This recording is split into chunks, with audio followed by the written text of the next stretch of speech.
Welcome to the class, everyone.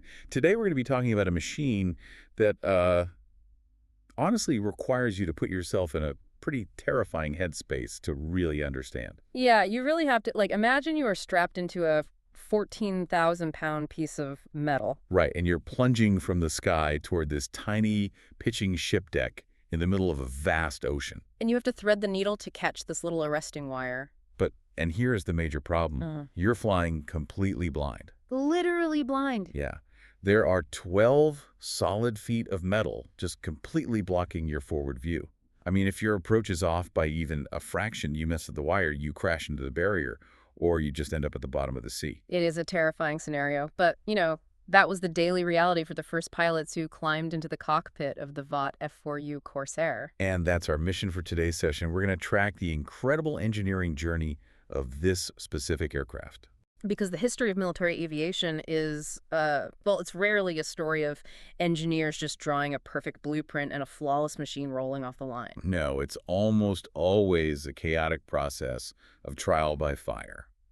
And no aircraft really embodies that chaos quite like the Corsair. Oh, absolutely not. I mean, we are looking at a machine that started its life as a highly dangerous widowmaker. That's an absolute terror to the very people trying to fly it. Right, yet it somehow evolved into the most successful, longest-produced piston-engine fighter in American history. Which is wild. I mean, we're talking a production run from 1942 all the way to 1953 with over 12,500 units built. It's a massive success story, and the arc of that evolution is what we really need to examine today. We're going to explore how extreme, totally uncompromising design choices created these deadly flaws. And how a series of field modifications, some brilliant, some just, purely accidental, turned a rejected airplane into a legend across 3 entirely different wars. So we have to begin with the anatomy of this beast. Yeah, let's talk about the look. Because if you've ever seen a photograph of a Corsair, you know it does not look like other airplanes of its era. No, the aesthetic is just extreme. The wings are bent, the nose is massive, and every single weird curve on this airframe was dictated by one thing. The blind pursuit of raw power. Exactly. So let's transport ourselves back to 1938. Right. So in 1938, the primary goal for the design team, which was led by an engineer named Rex Beisel, was maximum speed. And to get that speed, they obviously started with the engine. Yeah, they selected the massive Pratt & Whitney R2800 double Wasp. Which, to put it lightly, was a monster. Oh, totally.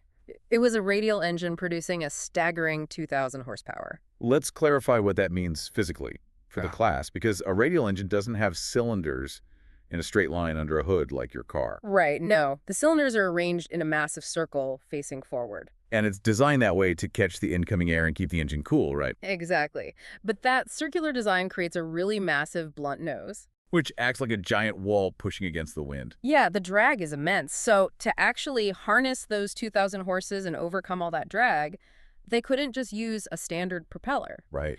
They had to attach a gigantic Hamilton standard propeller to the front.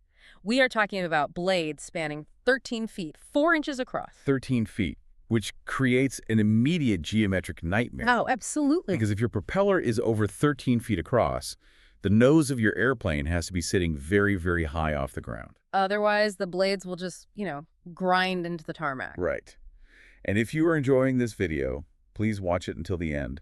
This greatly helps the channel and encourages us to continue our work. So, on a standard land-based runway, you could just make the landing gear struts longer to hold the nose up. Just give us some stilt legs. Right, exactly.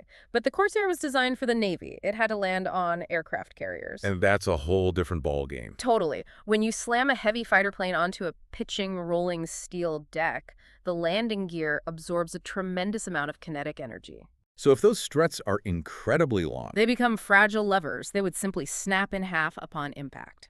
It sounds like someone trying to strap a supercharged muscle car engine onto a go-kart chassis.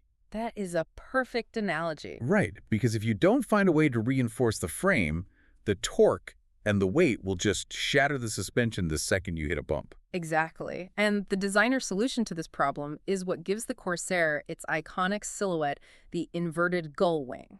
Okay, so explain how that works. So instead of the wings coming straight out horizontally from the fuselage like normal, they angled sharply downward and then bent back up. creating like a W shape when viewed from the front. Right, and by putting the landing gear right at the lowest point of that bent wing, they could use short, incredibly thick, sturdy struts to absorb the carrier impacts. Ah, I see. But the center of the plane, the fuselage, and that giant propeller was still held high enough in the air to give the blades the clearance they needed. Exactly. It was a structural compromise, but it paid huge dividends in pure aerodynamic performance. Because it was fast, right? Oh, extremely fast. The Corsair became the first U.S. single-engine fighter to exceed 400 miles per hour in level flight. Wow. 400 miles per hour. Yeah. The engineering team was so obsessed with reducing drag that they even utilized spot-welded aluminum for the fuselage. Instead of rivets. Right.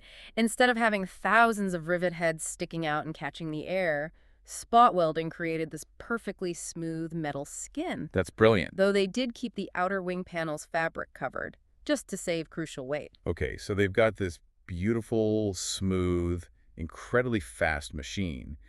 But, and this is a bit, but those design compromises created a deadly domino effect. Yeah, they really did. The pursuit of power resulted in a very, very troubled entry into the world. Because this is where the sheer physics of the design turn against the pilot. Right. To feed that massive 2,000 horsepower engine, the plane needed a massive main fuel tank. You can't just put that anywhere. No, the only place to put it to keep the plane's center of gravity stable was right in front of the cockpit. So they had to push the cockpit way, way back. Exactly.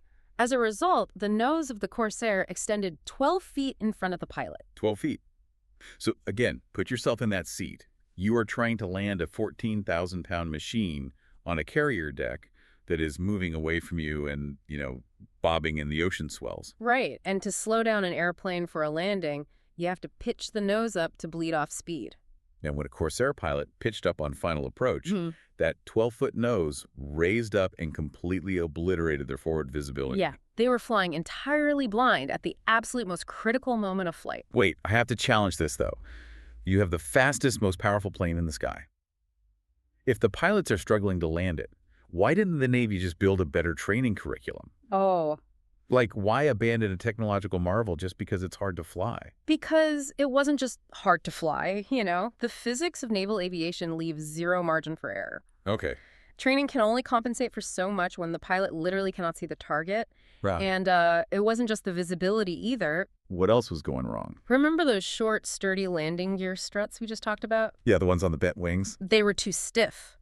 When the heavy plane hit the deck, the gear didn't absorb the shock smoothly. It violently rebounded. Oh, no. Yeah, so a 14,000-pound plane bouncing over the arresting wires on a carrier deck that usually ends with the plane crashing into the parked aircraft at the front of the ship. That is a disaster. And there was a lethal aerodynamic quirk at low speeds, too, right? Yes. As you slow down, the massive torque and the spiraling slipstream of air coming off that giant propeller violently disrupted the airflow over the left wing. Just the left wing? Mostly, yeah. That disruption meant the left wing would stall, meaning it stopped generating lift before the right wing did. That sounds incredibly dangerous. It was fatal. If a pilot was low and slow on approach and that left wing suddenly stalled, the aircraft would violently snap roll upside down right above the deck. Wow. It's no wonder Navy pilots gave it such terrifying nicknames. I mean, imagine being a 19-year-old rookie, handed the keys to a plane your instructors call the hose nose. Or the bent wing widowmaker. Or, worst of all, the Ensign Eliminator. The Ensign Eliminator? Yeah. That is just grim. It was killing pilots before they even saw the enemy. The situation was undeniably dire, so the U.S. Navy officially evaluated it and just outright rejected the Corsair for carrier service. They just said, no thanks. Yeah, they ruled it was simply too dangerous for shipboard operations and basically handed the entire inventory off to the Marine Corps.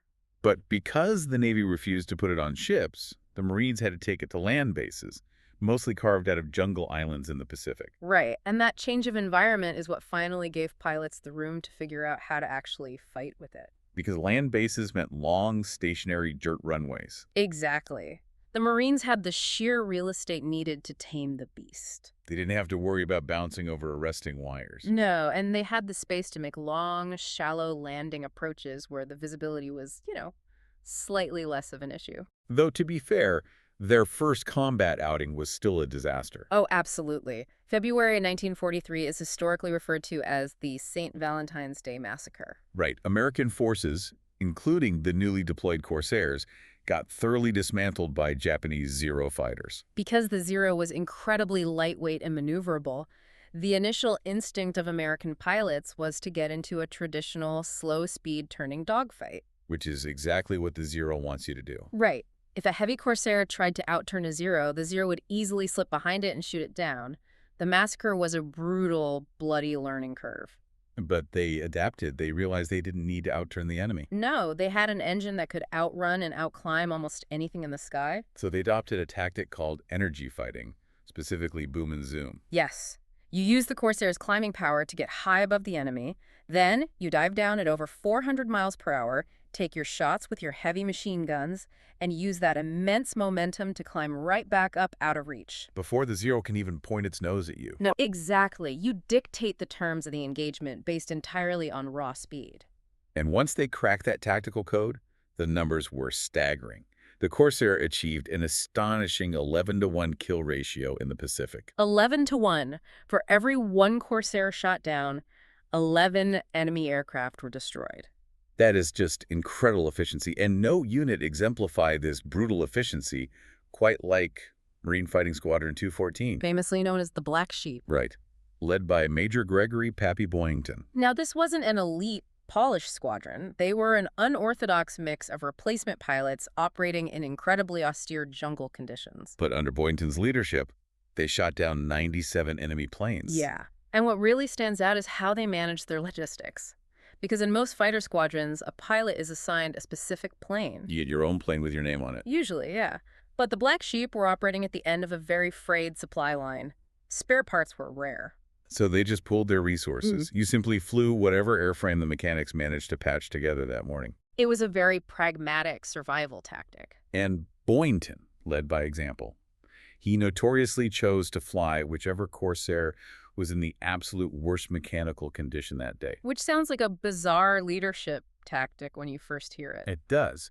But think of it like a head chef purposely eating the burned meal in the kitchen just to make sure the customers and his staff don't have to suffer through it. That's a great way to look at it. It forged fierce loyalty among his men. And that ruggedness extended beyond just taking abuse. The airframe proved incredibly adaptable, too. Oh, definitely. The famous aviator Charles Lindbergh actually flew combat missions in the Pacific as a civilian technical advisor. Wait, really? As a civilian? Yeah, and he taught the Marine pilots advanced fuel leaning techniques, basically adjusting the fuel-to-air mixture in flight, which vastly extended the Corsair's operational range. That's huge for the Pacific theater. Exactly. But more importantly, he helped figure out how to utilize the plane's massive lifting power. They realized they could strap up to 4,000 pounds of bombs onto the wings and fuselage. 4,000 pounds. That's the payload of a medium bomber strapped to a single-engine fighter. It's absurd, but that's when the Corsair transitioned from just a dogfighter into a devastating fighter bomber. But while the Marines were turning it into a fearsome weapon on land, the Navy still desperately wanted that kind of firepower out on the ocean. Right, and this is where the engineering story takes a really fascinating international turn, because it wasn't the U.S. Navy that solved the carrier problem. No, it was the British Royal Navy's Fleet Air Arm. Yeah. They were desperate for capable fighters, so they gladly accepted shipments of Corsairs. But they immediately ran into a completely different problem. Not bouncing, not visibility, but pure geometry. Because the British aircraft carriers were built differently. Exactly. They had lower hangar decks than the American ships. So when the Corsair folded its wings vertically to go down the elevator into the hangar. The wings were simply too tall. They wouldn't fit through the ceiling. So what did they do? Out of sheer logistical necessity, the British literally took saws and clipped 8 inches off the wingtips of their Corsair. Like just saw them off. They just snipped them flat so the plane could fit in the elevator. Okay, so they clipped the wings just to make it fit in the parking space. Yeah. But how does cutting a piece of the wing off fix an aerodynamic problem? Well, it comes down to a phenomenon called ground effect. Okay, what is that? When an airplane gets very close to the ground, the air gets trapped between the wing and the tarmac, creating a high-pressure cushion. Like a hovercraft. Exactly. The Corsair's original massive wings trapped such a large cushion of air that the plane would literally float uncontrollably over the deck. making it impossible to predict when the wheels would actually touch down. Right. But by clipping off those 8 inches, they reduced the wing's surface area just enough to bleed off that trapped air. Oh, wow. Yeah. The plane suddenly stopped floating and settled onto the deck predictably. That is a wild stroke of luck. It really was.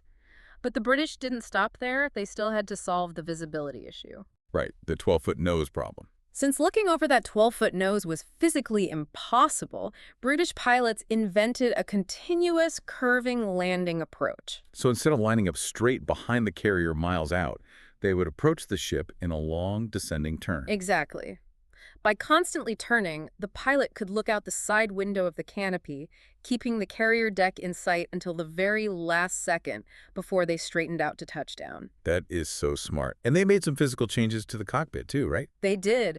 They raised the pilot's seat by 7 inches, and they added a bulged canopy so the pilot could stick his head up higher. And didn't they do something with the engine flaps? Yes, they wired the upper engine cowl flaps shut, because those cooling flaps were leaking oil that splattered backward, blinding the windshield. So when the U.S. Navy observed the immense success the British were having, they realized the Widowmaker had been tamed. They quickly adopted these modifications and the curving approach technique. And finally, in late 1944, the Corsair made its triumphant return to U.S. aircraft carriers. Isn't it wild that the U.S. built this absolute powerhouse of an aircraft? But it took the British clipping the wings out of sheer logistical necessity to actually fix its fatal flaw. It's one of the great ironies of aviation history. And because it was now safely landing on ships and carrying massive bomb loads, it didn't just retire when World War II ended. No, it rolled right into the jet age. The Corsair seamlessly transitioned into the Korean War. And as it made that transition, its reputation evolved. It became famous for a very specific psychological weapon, its sound. Oh, yeah. As a Corsair entered a high-speed dive, the air violently rushing through the oil coolers located at the roots of the wings created a terrifying high-pitched scream. It earned the plane the legendary nickname Whistling Death.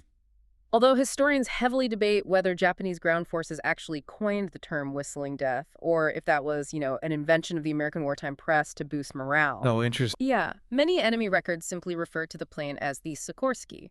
But the psychological impact on Allied troops was very real. American soldiers lovingly called it the Angel of Okinawa. So by the time we roll into the mud and the cold of the Korean War, the skies are filling with early jet fighters like the Soviet-built MiG-15. But down low, supporting the infantry, the Corsair is still doing the brutal heavy lifting. Right, the AU-1 variant was specifically armored and designed to be the premier close air support mud fighter. It was hauling bombs, dropping napalm, and firing rockets. They even strapped heavy radar pods onto the wings to create night fighters. To hunt down those harassing enemy planes known as Bedcheck Charlies in the pitch black. Exactly. And the Korean War service of the Corsair is also marked by profound human connection to the machine. Like the story of Ensign Jesse Brown. Yes. Jesse Brown, the first African-American naval aviator. During the freezing Battle of Chosin Reservoir, Brown's Corsair was shot down behind enemy lines. And his wingman, Thomas Hudner, saw that Brown was trapped alive in the burning wreckage. Right, and in an astonishing act of bravery, Hudner intentionally crash-landed his own fully functional Corsair into the frozen mountainside. He destroyed his own plane just to try and physically pull his friend from the cockpit. It's incredible. Hudner actually received the Medal of Honor for that action. It really shows how deeply these pilots relied on each other and on these incredibly tough airframes.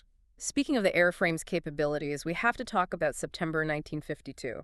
Marine Captain Jesse Fulmar. Yes, Captain Fulmar found himself in a tactical nightmare. He was flying his heavy, propeller-driven Corsair when he was jumped by a Soviet-built MiG-15 jet fighter. And the MiG was technologically vastly superior. It flew higher, climbed faster, and was heavily armed. But Fulmar uses the specific aerodynamics of his older plane to his advantage. Because a jet needs a wide turning radius. Exactly. Fulmar gets into a dogfight, manages to turn sharply inside the MiG's turning circle, lines up his sights, and astoundingly shoots the jet down using his Corsair's 20mm cannons. Now, Fulmar was shot down shortly after by other MiGs, though he safely bailed out, but his victory was a massive statement. The Corsair was still utterly lethal. I mean, shooting down a modern jet with a propeller plane, that's like entering a heavy 1950s roadster into a modern Formula One race and somehow managing to win a lap. It really shouldn't be physically possible. Well, But that incredible structural strength and capability is exactly why the Corsair refused to die for another 2 decades, leading to our final chapter. the long goodbye. Right.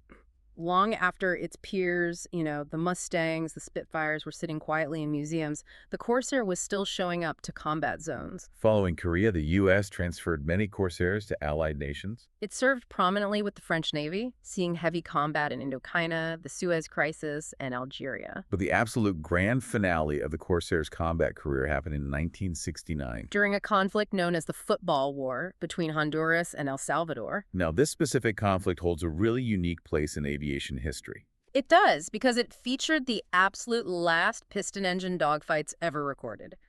Both nations were operating aging, propeller-driven fleets, heavily featuring the Corsair. And during the chaos of this war, a Honduran pilot named Captain Fernando Soto shot down 3 Salvadoran planes in a single day. And 2 of those planes he shot down were also Corsairs. It's wild to think about. The aircraft remained in active military service with Honduras until 1979. Think about that. A plane designed in 1938 was still flying military operations in 1979. I have to ask how that is even possible. Military technology from 1938 is usually completely obsolete by 1969. Oh, absolutely. I mean, we went from fabric biplanes to walking on the moon in that time span. What was it about this specific airframe that allowed it to survive 3 decades of the most rapid technological evolution in human history?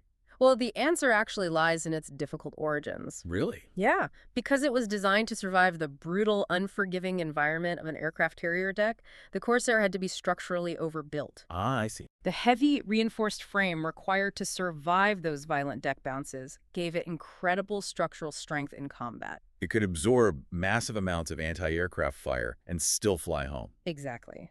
Furthermore, that massive 2,000 horsepower engine provided so much excess lifting power that engineers could constantly upgrade it. They just kept adding to it. Right. They had the internal volume and the lift to keep strapping on new weapons, heavier armor plates, and bulky radar systems without crippling the plane's flight characteristics. Wow. So here is the final thought we want to leave you with today.